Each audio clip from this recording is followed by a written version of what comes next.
ಎಲ್ರಿಗೂ ನಮಸ್ಕಾರ. Welcome back to simply Sampoorva. ಈ ವ್ಲಾಗ್ ವಿಯೆಟ್ನಾಂ ವ್ಲಾಗ್ ನ ಪಾರ್ಟ್ 2. ವಿಯೆಟ್ನಾಂ ವ್ಲಾಗ್ ಪಾರ್ಟ್ 1 ನೀವೇನಾದ್ರೂ ನೋಡಿಲ್ಲ ಅಂದ್ರೆ ಆ ವಿಡಿಯೋನ ಲಿಂಕ್ ಮಾಡಿದೀನಿ, ತಪ್ತಿರ ಅದನ್ನ ನೋಡಿ. ವಿಯೆಟ್ನಾಂ ಪಾರ್ಟ್ 2 ಅಲ್ಲಿ ತುಂಬಾ ಚೆನ್ನಾಗಿರೋ ಪ್ಲೇಸಸ್ ನ ವಿಸಿಟ್ ಮಾಡೋದಕ್ಕೆ ಹೋಗ್ತಾ ಇದೀವಿ. ಒಂದೊಂದ್ ಜಾಗಕ್ಕೂ ಒಂದೊಂದ್ ಸ್ಪೆಷಾಲಿಟಿ ಇದೆ, ಅದೆಲ್ಲ ಏನು ಅಂತ ಡೀಟೇಲ್ಸ್ ಕೊಡ್ತಾ ಹೋಗ್ತೀನಿ. So let's get started. Hello everyone, so good morning and welcome to another adventure over here in Vietnam. Hi, welcome back. It's day 2 in Vietnam. ಇವತ್ತು ನಾವು ಹನೋಯಿಂದ ಹ್ಯಾಲಾಂಗ್ ಬೇಗೆ ಹೊರಟಿದ್ದೀವಿ. ಓಕೆ, ಫಸ್ಟ್ ನಾವು ಕ್ಯಾಟ್ಬಾ ಐಲ್ಯಾಂಡ್ಗೆ ಹೋಗ್ತೀವಿ. ಅಲ್ಲಿಂದ ಕ್ರೂಸ್ ತಗೊಂಡು ನಾವು ಹ್ಯಾಲಾಂಗ್ ಬೇ ರೀಚ್ ಆಗಿ ಸೊ ಲಾನಾ ಬೇಯಿಂದ ಅವರು ಒಂದು ಕೇವ್ಸ್ ಕರ್ಕೊಂಡು ಹೋಗ್ತಾರೆ. ಅದಾದಮೇಲೆ ತಿರ್ಗಾ ಕ್ಯಾಟ್ಬಾ ಐಲ್ಯಾಂಡ್ ಅಂದರೆ ಒಳಗಡೆ ಒಂದು ಟೂರ್ ಎಲೆಕ್ಟ್ರಿಕ್ ಕಾರಲ್ಲೋ ಅಥವಾ ಸೈಕಲ್ಸಲ್ಲೋ ಕರ್ಕೊಂಡು ಹೋಗ್ತಾರೆ. ಅಲ್ಲಿ ಒಂದು ಮ್ಯೂಸಿಯಂ ಇದೆ ಅಂತೆ. So that will get know about the history of the Cat Ba island. ನಾವು ಆಲ್ರೆಡಿ ಅರ್ಧ ದಾರಿ ರೀಚ್ ಆಗೋಗಿದ್ದೀವಿ. ಮಾರ್ನಿಂಗ್ 7 o'clock ಸ್ಟಾರ್ಟ್ ಮಾಡಿದ್ದು ಹನೋಯಿಂದ ನಮ್ಮ ಜರ್ನಿನ. ಈ ಒಂದು ಡೇ ಟೂರ್ನ ನಾವು ಆನ್ಲೈನಲ್ಲೇ ಬುಕ್ ಮಾಡ್ಕೊಂಡಿದ್ದು. ಬಟ್ ನಾವು ಆನ್ಲೈನಲ್ಲಿ ಬುಕ್ ಮಾಡ್ಕೊಳಾಗ ಸ್ವಲ್ಪ ಎಕ್ಸ್ಪೆನ್ಸಿವ್ ಆಯಿತು ಅಂತ ನನಗೆ ಅನಿಸ್ತು. ಸೊ ನೀವೇನಾದರೂ ನಮಗೆ ಹನೋಯ್ಗೆ ಬರೋ ಪ್ಲ್ಯಾನ್ ಇದ್ದರೆ ಅಲ್ಲಿಂದ ಹ್ಯಾಲಾಂಗ್ ಬೇಗ್ ಹೋಗಬೇಕು ಅನ್ನೋಂಗಿದ್ರೆ ಡೇ ಟೂರ್ಸ್ನ ಆನ್ಲೈನಲ್ಲಿ ಬುಕ್ ಮಾಡ್ಕೊಬೇಡಿ. Most of the day tours ನೀವು ಇಲ್ಲಿ ಬಂದೇ ಬುಕ್ ಮಾಡ್ಕೊಬೋದು ಆ್ಯಂಡ್ ಈವನ್ ಚೀಪರ್ ಪ್ರೈಸಸ್ಗೆ ಬುಕ್ ಮಾಡ್ಕೊಬೋದು.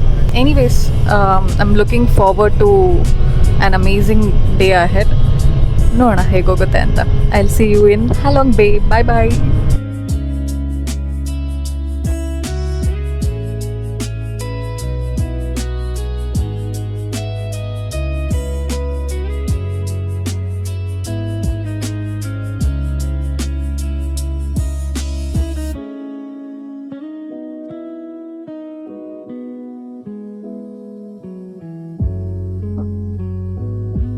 You will have 8A and also have 4 level 2. Start with 1A. 1A usually will be in the manufacturing room. The rooms after the call machine that will have us in the hall.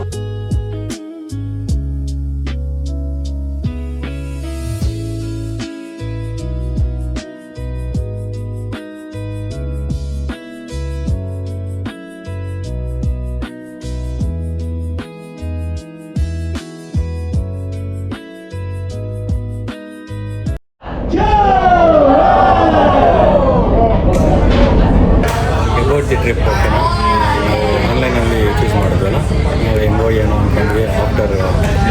Offline ಬಗ್ಗೆ ಗೊತ್ತಾದ್ಮೇಲೆ but luxury ಆಗಿದೆ. Time management ತುಂಬ ಚೆನ್ನಾಗಿದೆ. Lunch ಎಲ್ಲ ತಿಂದ್ಬಿಟ್ಟು lunch ಬಗ್ಗೆ ನಮಗೆ video ತೋರಿಸ್ತೀವಿ ಹೆಂಗಿದೆ ಅಂತ.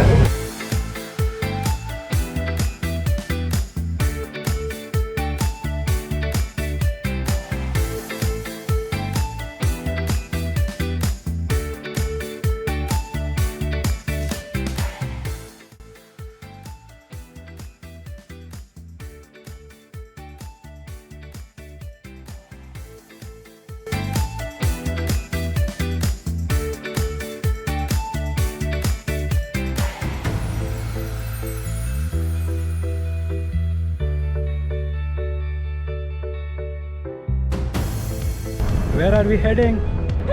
Catbah Island. Catbah Island.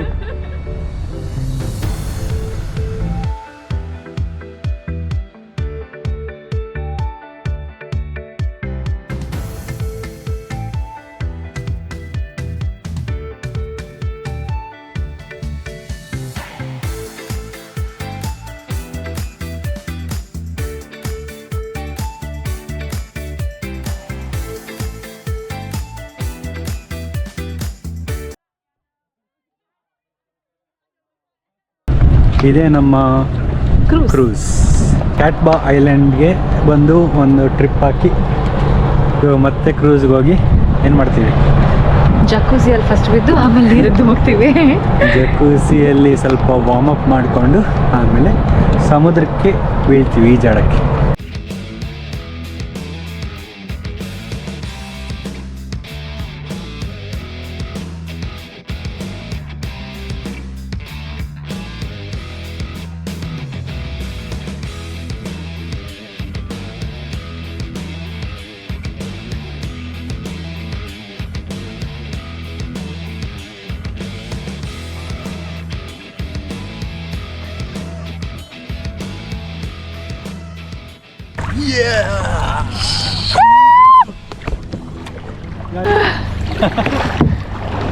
ಜೋರಾಗಿ ಅಲೆಗಳು ಬಂತು, ಭಯ ಆಗೋಯ್ತು ನನಗೆ.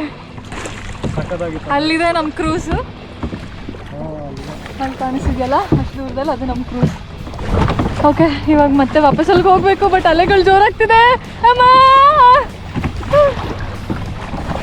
Okay let's go, bye. Oh my god, ನಾನಂತೂ ಎಷ್ಟು ಭಯ ಪಟ್ಟಿದ್ದೆ ಅಂದರೆ, ಆ್ಯಕ್ಚುಲಿ ಸುತ್ತಮುತ್ತ ತಿರುಗಿ ನೋಡಿದಾಗ ಅಲ್ಲಿ ಎಲ್ಲೂ ಅಲೆಗಳು ಕಾಣಿಸ್ಲಿಲ್ಲ. ಸೇಫ್ ಇರ್ಬೋದು ಅಂತ ಅಂದ್ಬಿಟ್ಟು ಕ್ರೂಸಿಂದ ಒಂದಷ್ಟು ದೂರ ಮುಂದಕ್ಕೆ ಹೋಗಿದ್ವಿ. ಆದರೆ ಒಳಗಡೆಯಿಂದ ಅಲೆಗಳು ಬರೋದಕ್ಕೆ ಸ್ಟಾರ್ಟ್ ಆಯಿತು. ಮೋಸ್ಟ್ಲಿ ಅದನ್ನು ಗುಪ್ತ ಅಲೆಗಳು ಅಂತ ಕರೀತಾರೋ ಏನೋ ಗೊತ್ತಿಲ್ಲ. ನನಗೆ ನಾನು ಕ್ಯಾಕಿಂಗ್ ಮಾಡಬೇಕಾದ್ರೆ ದಬಾಕೊಂಡು ಬಿದ್ದೋಗ್ತೀನಿ ಅನ್ನೋ ಥರ ಅನ್ನಿಸ್ತಾ ಇತ್ತು. ಲೈಫ್ ಜಾಕೆಟ್ಸ್ ಎಲ್ಲ ಹಾಕ್ಕೊಂಡಿದ್ವಿ, ಸೇಫ್ ಆಗಿದ್ವಿ, ಏನೂ ಇಶ್ಯೂಸ್ ಆಗಲಿಲ್ಲ. ಸೊ ಫೈನಲ್ ಆಗಿ ಬಂದು ಈಗ ನಮ್ಮ ಕ್ರೂಸ್ನ ರೀಚ್ ಆಗಿದ್ದೀವಿ. ಆ್ಯಂಡ್ ಇದೊಂಥರ ಹೊಸ ಎಕ್ಸ್ಪೀರಿಯನ್ಸ್ ನನಗೆ. ಯಾವತ್ತೂ ನಾನು ಕ್ರೂಸಲ್ಲಿ ಹೋಗಿರಲಿಲ್ಲ.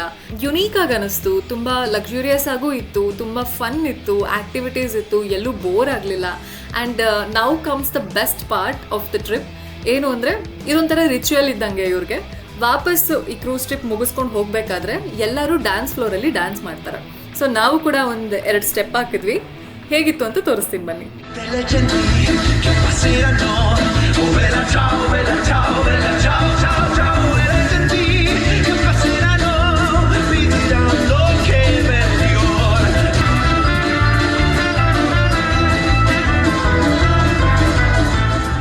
ಓಕೆ, ಸೊ ಕೊನೆಗೂ ಮುಕ್ತಾಯ ಆಯಿತು ನಮ್ಮ ಅಮೇಝಿಂಗ್ ಕ್ರೂಸ್ ಟ್ರಿಪ್. ತುಂಬ ಅಂದರೆ ತುಂಬಾ ಎಂಜಾಯ್ ಮಾಡಿದೆ ನಾನಂತೂ. ತುಂಬ ಅಮೇಝಿಂಗ್ ಆಗಿತ್ತು, ಆಸಮ್ ಎಕ್ಸ್ಪೀರಿಯನ್ಸ್. ತುಂಬ ಜೆನ್ಯೂನ್ ಆಗಿ ನಾನು ಈ ಫೀಡ್ಬ್ಯಾಕ್ನ ಕೊಡ್ತಾ ಇದ್ದೀನಿ.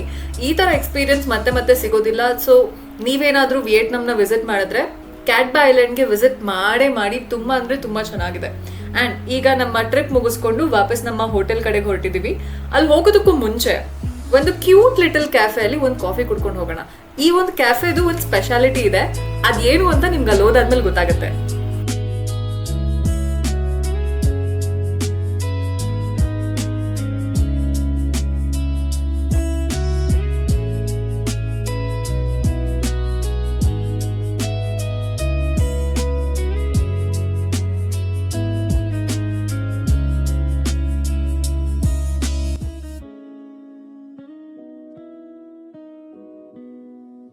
ಅಪ್ಪು, ಎಲ್ಲಿದ್ದೀವಿ?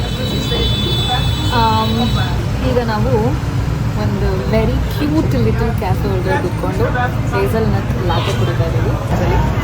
ಅದಕ್ಕೆ ವಾಕ್ಗೆ ಅಂತ ಬಂದ್ವಿ. ಅಲ್ಲಿ ಒಂದಷ್ಟು ದೂರದಿಂದ ಅಲ್ಲಿ ಆ ಬಿಲ್ಡಿಂಗ್ ಹತ್ರ ನಿಂತ್ಕೊಂಡು ನೋಡಿದ್ರೆ ಇದು ತುಂಬ ಅಟ್ರಾಕ್ಟಿವ್ ಆಗಿ ಕಾಣಿಸ್ತು, ಕಲರ್ಫುಲ್ ಆಗಿ ಕಾಣಿಸ್ತು ಕ್ಯಾಫೆ. ಸೊ ಒಳಗಡೆ ಬಂದು ನೋಡೋಣ ಹೇಗಿದೆಯೋ ಅಂತ ನೋಡಿದ್ರೆ ವೆರಿ ಬ್ಯೂಟಿಫುಲ್ ಆಯಿತಾ. ಪೇಂಟ್ ಮಾಡಿಲ್ಲ ಎಂಟೈರ್ ಕೆಫೆಗೆ, ಬರೀ ಸ್ಟಿಕ್ಕರ್ ಹಾಕಿದ್ದಾರೆ. ಸೊ ಇಲ್ಲಿ ಯಾರು ಈ ಥರ ನೋಟ್ ಇಟ್ಟಿರ್ತಾರೆ. ಈ ನೋಟಲ್ಲಿ ಏನಾದರೂ ಬರೆದ್ಬಿಟ್ಟು ಅಂಟಿಸ್ಬೋದು.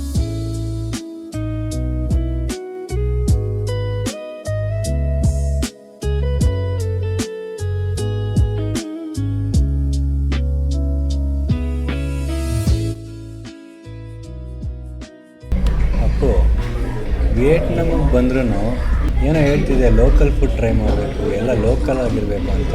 ಕಣ್ಣಲ್ಲಿ ಮಂದಹಾಸ ಕಾಣಿಸ್ತಾ ಇದೆಯಾ? ಇವತ್ತಿಲ್ಲಿ ತಿಂದಿಲ್ಲ ಅಂದಿದ್ರೆ ನಾಳೆ ಫುಲ್ ಹೊರಟೋಗ್ಬಿಟ್ಟಿರೋದು ಕಂಪ್ಲೀಟಾಗಿ.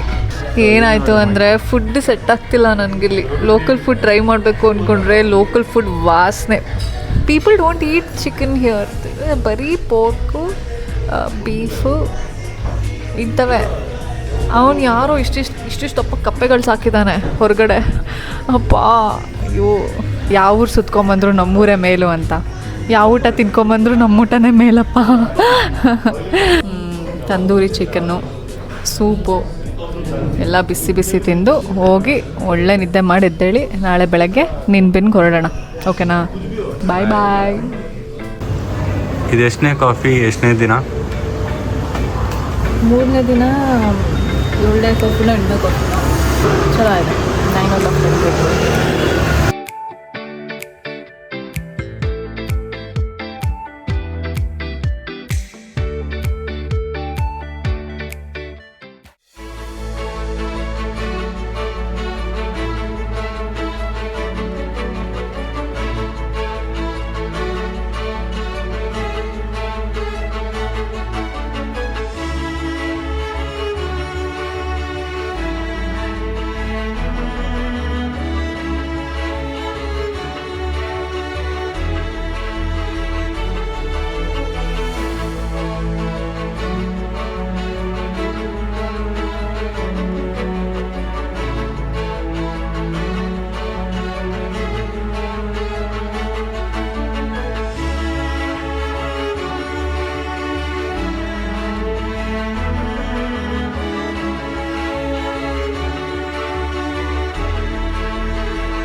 ತುಂಬಾ ಬ್ಯೂಟಿಫುಲ್ ಆಗಿದೆ ಅಂತ ಕೇಳ್ಪಟ್ಟಿದ್ದೆ, ಆದ್ರೆ ಕಣ್ಣಾರೆ ನೋಡ್ತಿರ್ಬೇಕಾದ್ರೆ ಇನ್ನೂ ಬ್ಯೂಟಿಫುಲ್ ಆಗಿದೆ ಅಂತ ಅನಿಸ್ತು. ಇಷ್ಟು ಬ್ಯೂಟಿಫುಲ್ ಕಂಟ್ರಿ ಅಂತ ನಾನು ಖಂಡಿತವಾಗ್ಲೂ ಎಕ್ಸ್ಪೆಕ್ಟ್ ಕೂಡ ಮಾಡಿರ್ಲಿಲ್ಲ.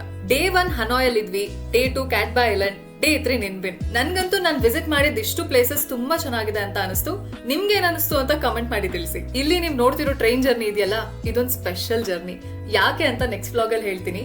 ಅಂಡ್ ಈಗ ಈ ಟ್ರೈನ್ ಜರ್ನಿ ಮುಖಾಂತರ ನಾವು ಹೋಗ್ತಿರೋ ಜಾಗ ಫ್ರಾನ್ಸ್, ಇಟಲಿ ಮತ್ತೆ ಚೈನಾ. ಈ 3 ದೇಶಗಳು ಒಂದೇ ಕಡೆ ಇದ್ರೆ ಹೇಗಿರುತ್ತೆ ಅಂತ ಜಾಗಕ್ಕೆ ನಂಬೋದಕ್ಕೆ ಸ್ವಲ್ಪ ಕಷ್ಟ ಆಗ್ಬೋದು, ಆದ್ರೆ ಇದೇ ಸತ್ಯ. ಈ ಜಾಗ ಯಾವ್ದು, ನೋಡೋದಕ್ಕೆ ಹೇಗಿದೆ, ಇಲ್ಲಿ ಜನ ಹೇಗಿದ್ದಾರೆ, ಫುಡ್ ಹೇಗಿದೆ, ಈ ಎಲ್ಲಾ ಡೀಟೇಲ್ಸ್ ಕೊಡ್ತೀನಿ. ಅದಕ್ಕೂ ಮುಂಚೆ ಚಾನೆಲ್ಗೆ ಸಬ್ಸ್ಕ್ರೈಬ್ ಆಗೋದನ್ನ ಮರಿಬೇಡಿ. ಮುಂದಿನ ವ್ಲಾಗ್ ಅಲ್ಲಿ ಸಿಗ್ತೀನಿ. ಅಲ್ಲಿವರೆಗೂ ಟೇಕ್ ಕೇರ್.